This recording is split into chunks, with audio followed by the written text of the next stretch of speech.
to the drop box in your county.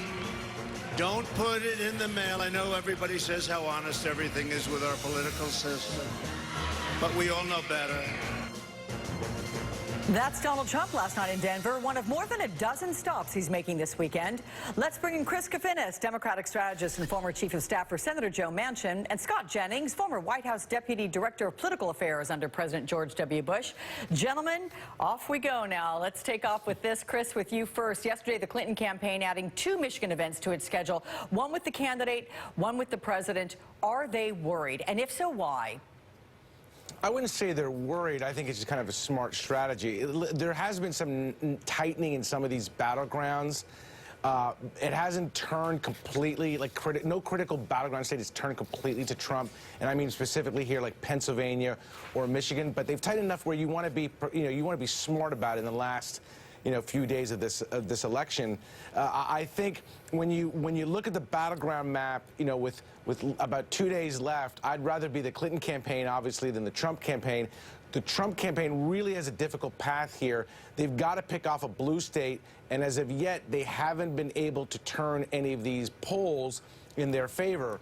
And so it makes it a difficult road unless they're, it makes it an impossible road, to be honest, unless they're able to do that. All right, so the Clinton campaign just trying to lock this one down. Conversely, Scott, Donald Trump has also added an event in Michigan tonight. His campaign telling NBC yesterday it believes the key state could be the key victory here. Where is that idea coming from? Is it internal polling? Do you know anything what that polling might say?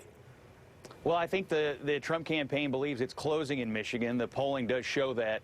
And they're also looking at the absentee ballots.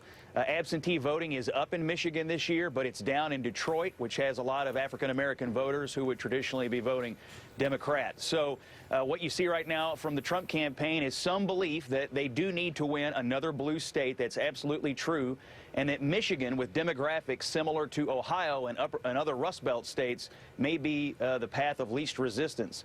On election night, if they don't win Florida and they don't win North Carolina, there is very little path to go through for a route to 270 that doesn't go through Michigan and Wisconsin and the upper Midwest. And so right now the Trump campaign is looking to open that door, and they're seeing some data on the absentees that indicate there's a possibility. All right, guys, moving west, let's go to Iowa, Chris. The final poll out of that state this morning is showing Trump opening up now a 7-point lead there. Iowa has only voted for a Republican once in the past 7 elections. And let's remind our viewers that Trump lost the caucus, so if he pulls this off in Iowa, do you think then other states could follow, kind of like a domino effect? No, the one thing about presidential elections, and I would say probably this one in particular, there is a uniqueness in terms of some of these key battlegrounds, and I think for whatever reason Trump has been able to click with the older, it's whiter demographic in Iowa. It doesn't necessarily translate over where you have more diversity in a Michigan or Ohio, and in particular a Florida, where he's having more challenges. The bottom line here is it's a real simple demographic map.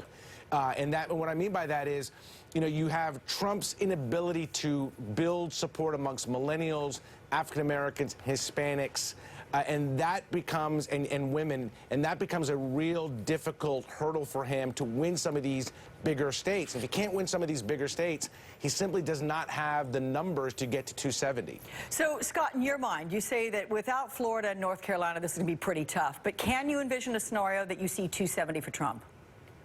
Sure. I think he has a chance to win.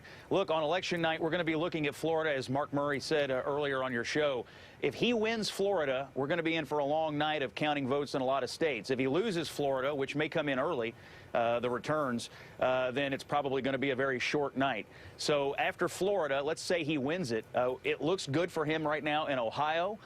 It looks good for him in Iowa. I think he's going to flip Iowa. So you can already see a lot of the states that Barack Obama carried in 2012 are coming back to Trump. So Florida's the key, and that will follow with North Carolina, Ohio, Iowa. Those are all flips. Nevada does not look good right now for Trump, so he needs to win New Hampshire to replace those electoral votes. So there's a path.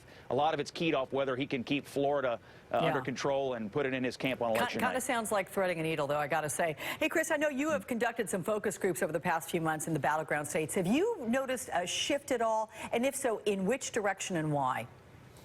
Well, I mean, the shift was, you know, at least with the debate ones, it was towards Clinton, but there was always a sizable block. And what's fascinating is looking at, you know, where the races kind of ended.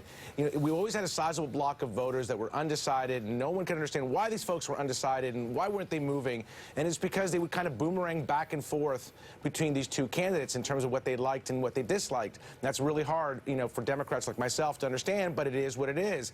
I think I think you can break it down really simple in terms of, you know, what's going to happen on Tuesday. If turnout amongst, you know, the key kind of Democratic blocks of voters, millennials, women, African Americans, Hispanics, if that is up and is up to 2012 levels or higher, then Hillary Clinton's going to have a very good night. Okay. If for some reason it's down and it's closer to 2004 or worse levels, then we may have a problem. It's really that simple, I think, at this point. All right, gentlemen, good to talk with you both, Chris and Scott. I know it's going to be a long couple of days for you. Thank you so much for joining us. Thank you. Coming up next, a check on early voting in Ohio and how crucial the Buckeye State